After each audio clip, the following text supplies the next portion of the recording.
The radar screen exploded with red contacts. 8 enemy fighters, advanced Su-57s, screaming toward the Allied formation at Mach 1.8.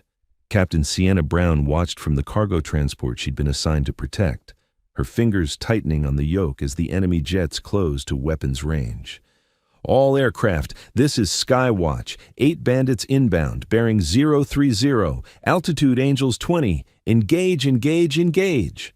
The 4 F-16 assigned to escort duty broke formation, afterburners igniting as they turned to meet the threat. But Sienna could already see the tactical problem. The F-16 were outmatched. The Su-57s had better sensors, better missiles, better everything. This wasn't going to be a fight. It was going to be a slaughter. Skywatch Viper lead. We're engaging, but we're outgunned. Request immediate backup. The transmission cut off as the first F-16 exploded, hit by a long-range missile it never saw coming. Then, the second. The remaining 2 F-16s scattered, trying desperately to evade, but the enemy had them bracketed. Sienna keyed her radio, her voice steady despite her heart hammering. Skywatch, this is Cargo 27. I can engage. Permission to break formation and intercept. There was a pause, then the controller's confused voice. Negative, Cargo 27. You're flying a transport. Stay on course and... Skywatch, I'm not flying a transport. Check your database. Tail number November, Tango 7742. I'm in an F-22 Raptor. Another pause. Longer this time. Cargo 27, your flight plan says transport escort duty. Why are you flying a Raptor on a cargo mission? Because someone in logistics screwed up the assignment and nobody bothered to check. But I'm here now. I'm weapons hot, and those enemy fighters are about to kill everyone. So I'm asking one more time. Permission to engage? The controller made his decision.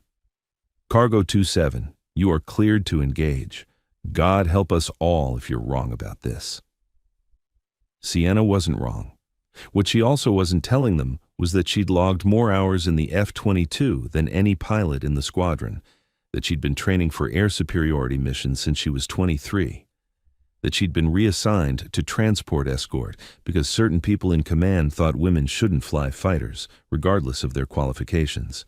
She pulled the yoke hard, the F-22 responding instantly as she broke from the transport formation and accelerated toward the enemy jets.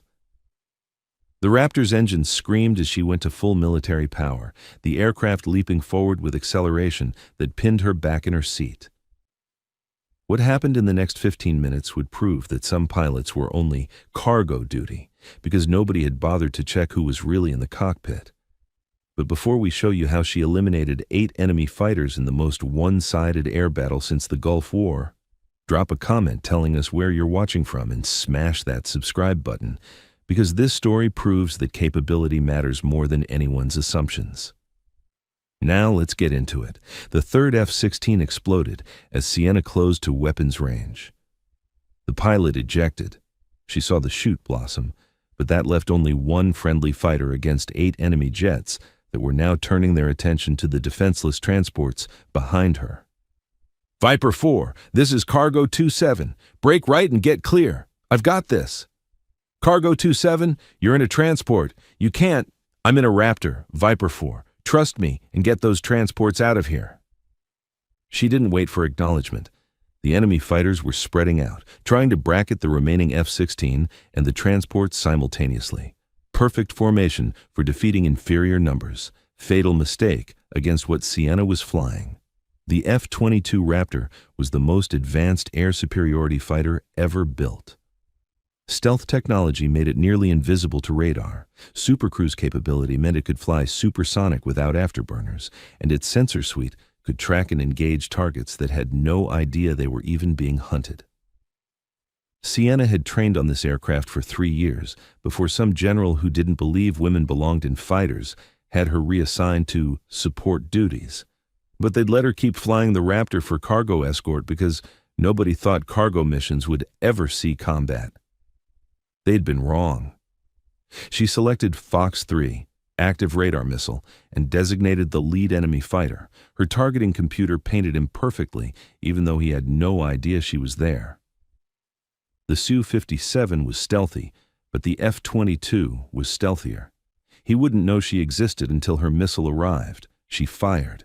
The AIM-120 AMRAAM dropped from her internal bay, motor igniting, accelerating to Mach 4 as it tracked toward the enemy fighter impact in 4 seconds. 3, 2. The enemy jet exploded, shrapnel spreading across the sky. The other 7 fighters immediately broke formation, searching for the threat they couldn't see on radar. "Where did that come from?" one enemy pilot screamed over their radio frequency. Sienna's systems could monitor their communications. "I don't see anything on radar." Good fear was a weapon too. She was already maneuvering, positioning for the next shot. The enemy fighters were scanning with their radars, trying desperately to find her. But the F-22's stealth was too good. They were looking at empty sky while she had perfect tracking on all 7 remaining targets. Fox 3 again, second missile, second target. Another Su-57 disintegrated before its pilot even knew he was being engaged. Now the enemy was panicking. 2 fighters down in 20 seconds, killed by an invisible enemy. They scattered, breaking in all directions, abandoning their attack on the transports to search for the threat. Bad decision. Scattering meant they couldn't support each other, made them easier targets. Sienna picked the 3rd fighter, the one trying to run, accelerating away at full afterburner. She fired from 40 miles out, the missile tracking perfectly, closing the distance faster than the enemy could escape. 3 down, 5 to go, but the remaining fighters were adapting. They'd stopped running and were now flying defensive patterns, trying to make themselves harder targets while searching for her with every sensor they had timed to get close. Sienna dove, using the F-22's incredible thrust-to-weight ratio to build speed. She screamed past Mach 1.5, the Raptor handling like a dream, even at these extreme speeds. The enemy fighters were 30 miles ahead, still searching. She selected Fox 2, heat-seeking missile, and closed to 20 miles.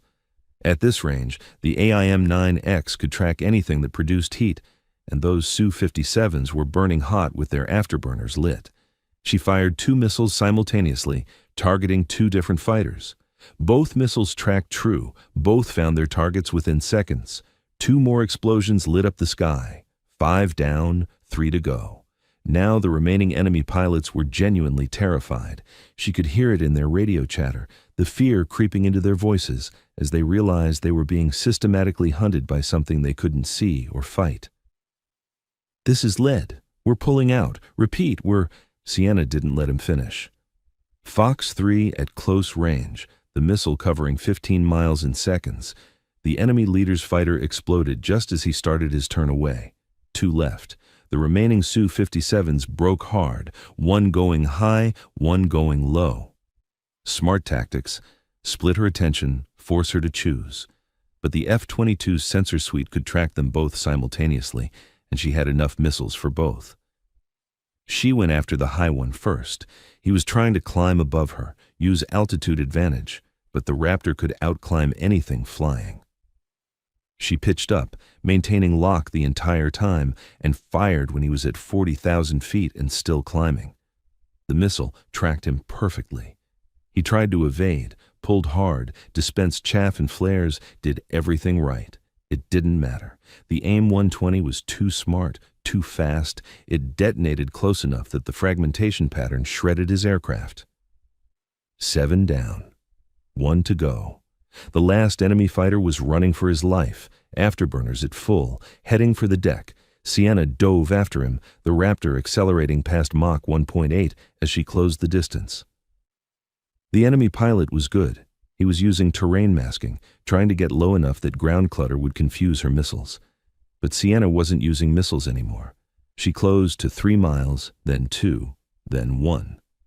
The F-22's internal cannon was a 6-barrel 20mm Gatling gun capable of firing 6,000 rounds per minute. At this range, against a target trying to escape rather than fight, it was more than enough. She squeezed the trigger. The cannon roared, sending a stream of rounds toward the fleeing fighter. The first burst missed. The enemy pilot was jinking hard, throwing his aircraft through violent maneuvers. But Sienna had trained for this, had practiced gun kills until they were instinctive second burst. Rounds walked across the Su-57's left wing, shredding control surfaces. The enemy fighters started to roll uncontrollably. Third burst direct hits along the fuselage. The enemy aircraft exploded. 8 enemy fighters, 15 minutes from first engagement to last kill. 0 friendly losses after Sienna had engaged. She pulled up, checking her fuel and weapon status. She'd used 8 missiles and approximately 200 cannon rounds. The Raptor was barely scratched. The enemy had never even gotten a shot at her. "Skywatch, this is Cargo 27. All 8 bandits are down. The transports are clear." The radio was silent for a long moment. Then, "Cargo 27, who the hell are you?" "Captain Sienna Brown, sir. Assigned to cargo escort." "Apparently." "Captain Brown, you just eliminated 8 enemy fighters in 15 minutes. That's not possible. What's your background?" 3 years 22 training, 1,200 hours in type. Top of my class at fighter weapons school. I was flying air superiority missions until I got reassigned to support duties 6 months ago." "Why were you reassigned?" "You'd have to ask General Halstead, sir. He didn't think women should fly fighters." Another pause. "Captain Brown, return to base and prepare for a very interesting debrief." Sienna brought the F-22 around, falling back into formation with the transports. The cargo planes were still there, still intact, their crews alive because she'd been in the right place at the right time with the right aircraft. The remaining F-16 pilot, Viper 4, came up on the radio.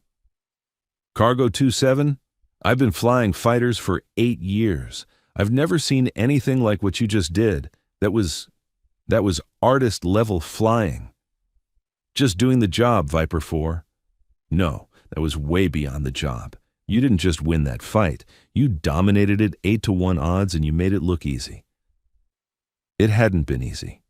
Every shot had required split-second calculations, perfect positioning, absolute confidence in her aircraft and her training.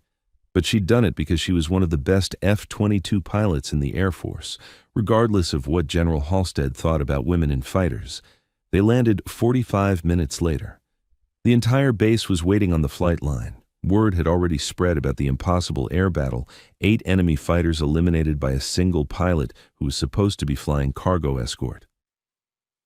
As Sienna climbed out of the cockpit, she could see the confusion on people's faces. They'd been expecting some grizzled veteran, not a 30-year-old woman who'd been relegated to support duties. General Marcus Webb, the base commander, was first to reach her. "Captain Brown, I need to understand what just happened up there. Your flight plan said transport escort. Your personnel file says you're assigned to logistics support, but you just flew an air superiority mission that's going to be studied for decades. Explain." Sienna removed her helmet. "Sir, 6 months ago I was the top F-22 pilot in my squadron. Then, General Halstead decided women shouldn't fly fighters and reassigned me to cargo escort. Someone in logistics saw I was qualified on the Raptor and assigned me to fly escort missions in it, probably thinking cargo duty would never see combat." "You're telling me you've been flying one of our most advanced fighters on cargo runs for 6 months?" "Yes, sir. It seemed like a waste of the aircraft and my training, but I followed my orders." Webb shook his head. "Captain Brown, I just watched the gun camera footage from your aircraft. What you did up there was extraordinary. Those enemy fighters never had a chance. You engaged 8 targets and eliminated them all without taking a single hit. That's not just good flying, that's exceptional." "I trained for this, sir. 3 years of intensive F-22 instruction, weapons school, tactical development. I'm good at this job because I've worked hard to be good at it." "Well, you're about to get a lot busier. We've got a major operation planned, and after what you just demonstrated, I want you leading the air superiority element." Over the next hours, Sienna sat through multiple debriefs. Intelligence wanted to know everything about the enemy fighters, their tactics, their capabilities, their weaknesses. Flight operations wanted to understand her decision-making process, how she'd managed to track and engage 8 targets so efficiently. But the most important meeting was with Colonel Sarah Hayes, the wing commander. "Captain Brown," Hayes began, "I've reviewed your personnel file, the real one, not the sanitized version. You graduated top of your class at the academy. top of your class in pilot training, top of your class at fighter weapons school. You have the highest proficiency scores in the F-22 of any pilot in your age group. Yes, ma'am.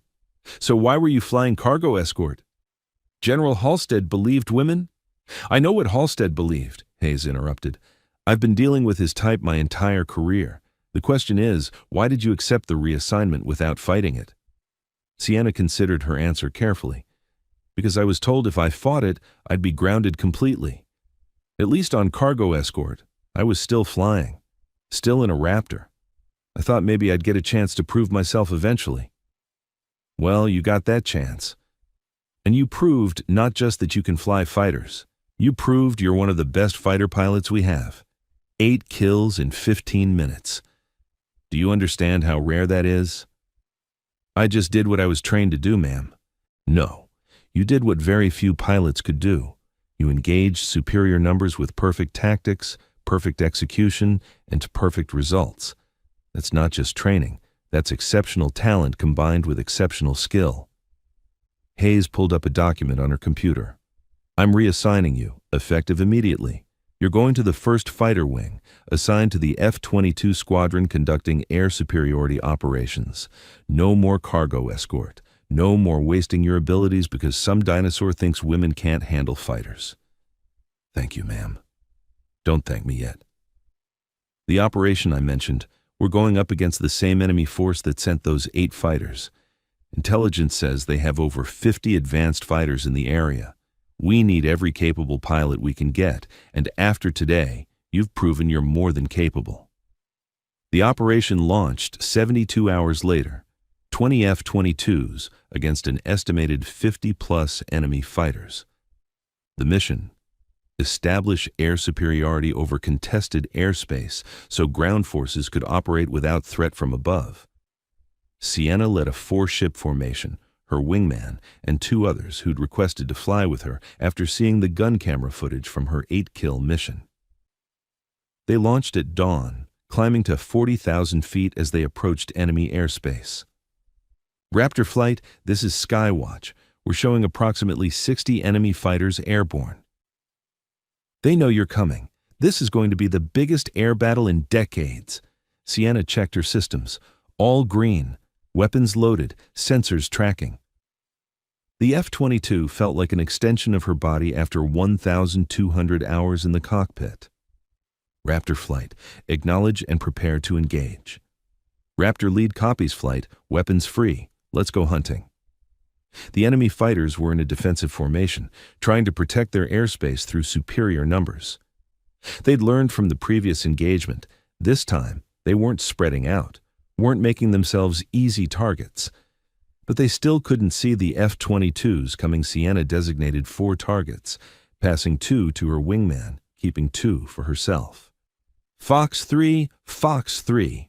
8 missiles launched simultaneously from the 4 Raptors, streaking toward enemy fighters that had no idea they were under attack. 8 explosions. 8 kills. The enemy formation broke apart in confusion. Where are they shooting from? The enemy radio chatter was panicked. I don't see anything. The F-22s pressed their advantage.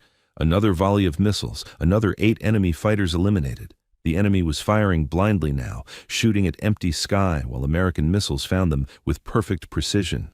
Sienna dove through the chaos, her Raptor dancing through defensive fire that was aimed at ghosts. She fired missiles, switched to guns, back to missiles, engaging targets as fast as her systems could designate them. An enemy fighter got lucky, spotted her contrail against the morning sun. He turned hard, trying to get a missile lock, but Sienna was already reacting. She pulled 9 Gs, the pressure suit inflating around her legs and torso to keep blood in her brain, turning inside his radius. Before he could complete his turn, she had him in her sights. Fox 2. The AIM-9X came off the rail, tracking his afterburner heat, covering 2 miles in seconds. The enemy pilot tried to evade, throwing chaff and flares, but the missile was too close, too smart. It detonated next to his tail, shredding the engine. The Su-57 tumbled out of control, the pilot ejecting seconds before impact. "Raptor lead, you've got 3 bandits on your 6. Her wingman called. Sienna checked her displays. 3 enemy fighters had coordinated an attack, trying to bracket her from behind. They were firing missiles. She could see the smoke trails on her threat display. She yanked the stick hard left, then immediately reversed right, breaking the geometry of their attack. The missiles overshot, their seekers confused by her violent maneuvering, but the enemy fighters were still there, still dangerous. "Raptor 2, engage those 3 on lead's tail," she ordered, keeping her voice calm despite pulling sustained 8G turns. "Engaging." Her wingman rolled inverted and dove, coming down on the enemy fighters from above. 2 quick missile shots, 2 kills. The third enemy pilot saw his partners die and tried to run. Bad decision. Sienna rolled level, spotted him accelerating away, and gave chase. The F-22 had better acceleration, better everything. She closed from 5 miles to 3, then 2. The enemy pilot was throwing everything into his escape, full afterburner, diving toward the deck, desperate maneuvers. Sienna stayed locked on him like a guided missile. When she got to 1 mile, she switched to guns. The targeting computer gave her a firing solution. She squeezed the trigger. The 20mm cannon roared, spitting 100 rounds per second at the fleeing fighter. The first burst bracketed him. The second burst walked across his wing route. The third burst found center fuselage. The Su-57 exploded in a brilliant fireball. "Splash 1!" Sienna called, already scanning for the next threat. The air battle raged for another 10 minutes. Enemy fighters kept trying to close, kept trying to overwhelm the American formation through sheer numbers, but the F-22s were too fast, too stealthy, too well flown. Every time an enemy fighter thought it had a shot, an American missile would arrive from an angle they hadn't expected. Sienna worked through targets with methodical efficiency. A fighter trying to flank from the east. Fox 3, splash. 2 fighters attempting a coordinated attack, double tap with missiles, both down. Another fighter making a gun run on one of her pilots. Sienna intercepted, guns kill at close range. Her radio was a constant stream of kill calls. Fox 3, Fox 3. Guns, guns, guns. Splash 2. The F-22 formation was shredding the enemy force with surgical precision. An enemy fighter appeared directly in front of her, head-to-head pass at a combined closure rate of over 1,500 miles per hour. They had maybe 2 seconds before they flashed past each other. Sienna didn't hesitate. She fired a missile at point-blank range, so close it was almost a gunshot. The AIM-9X leaped off the rail, covered the 100 meters between them in a fraction of a second, and detonated. The enemy fighter disintegrated. Sienna flew through the debris field, her Raptor shuddering as fragments bounced off the airframe, but the tough aircraft absorbed the impacts and kept flying. "Raptor lead! That was insane!" one of her pilots called out. "It worked, didn't it?" Sienna replied, already acquiring her next target. The air battle lasted 23 minutes total. When it was over, 47 enemy fighters had been destroyed. The F-22s had lost 0 aircraft, not even a scratch beyond minor debris. Impact Sienna had personally accounted for 12 kills, bringing her 2-day total to 20 enemy fighters eliminated. It was the highest kill count for any American pilot in modern air combat. Raptor flight, this is Skywatch. Enemy air force is withdrawing. You have achieved air superiority. Outstanding work. I've never seen anything like that. Sienna checked her fuel. She was running low. All that maneuvering and afterburner use had burned through her tanks faster than planned. Skywatch Raptor lead. We're Winchester on missiles and bingo fuel requesting clearance to RTB. Cleared to return to base, Raptor flight. And Captain Brown. That was the most impressive display of air combat I've ever witnessed. 20 kills in 2 days. You just made history. Back at base, the celebration was tempered by the enormity of what had just happened. They'd just won the most one-sided air battle in history, destroyed an enemy air force that had been considered a peer threat. General Webb pulled Sienna aside. "Captain Brown, I've received a call from the Pentagon. They want to know who the pilot is that got 20 kills in 2 days. When I told them you'd been flying cargo escort until this week, there was a very long silence." "I can imagine, sir.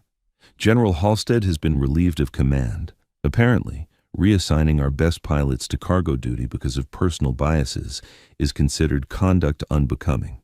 You'll be pleased to know that every female pilot he reassigned is being reviewed for reinstatement to their proper positions. That's good to hear, sir. There's more.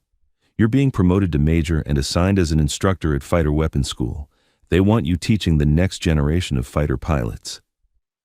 Sienna thought about that.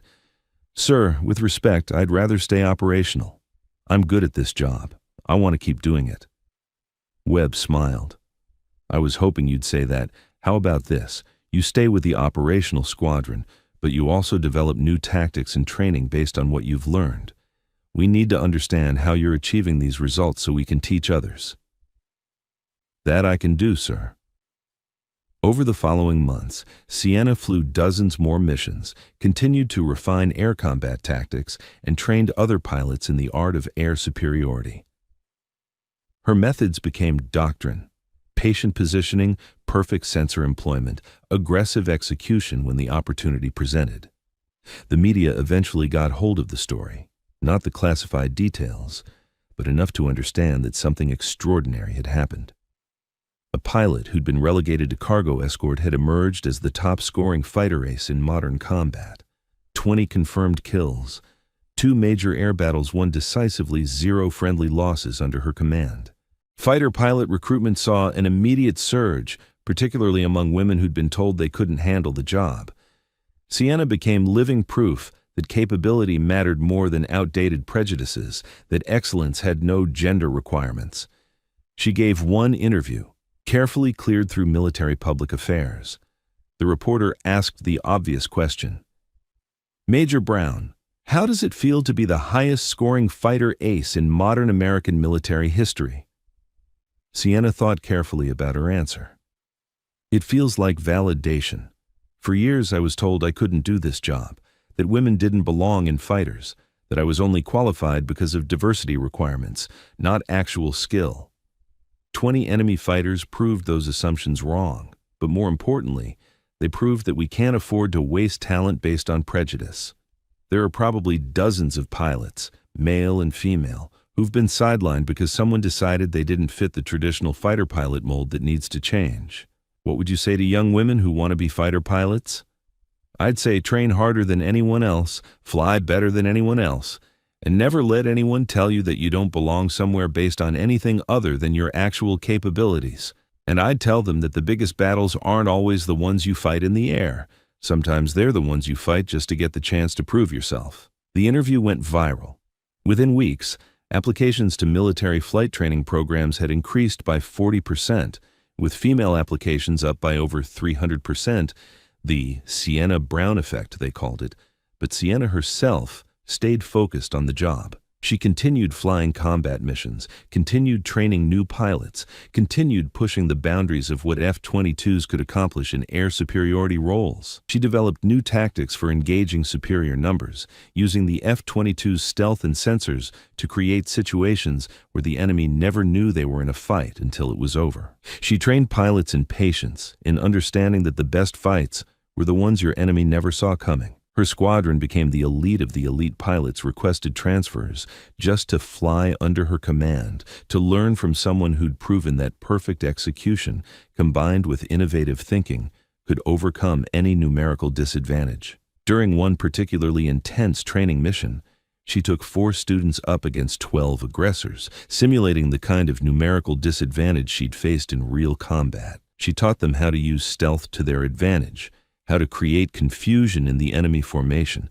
how to pick targets methodically rather than randomly. The 4 students, following her tactics, eliminated all 12 aggressors without a single simulated loss. That's how you win when you're outnumbered, she told them during the debrief. You don't fight fair. You fight smart. You use every advantage your aircraft gives you, and you never give the enemy a chance to use their numbers against you. The F-22 is built for exactly this kind of mission. If you fly it right, you can make an entire squadron disappear before they know you're there.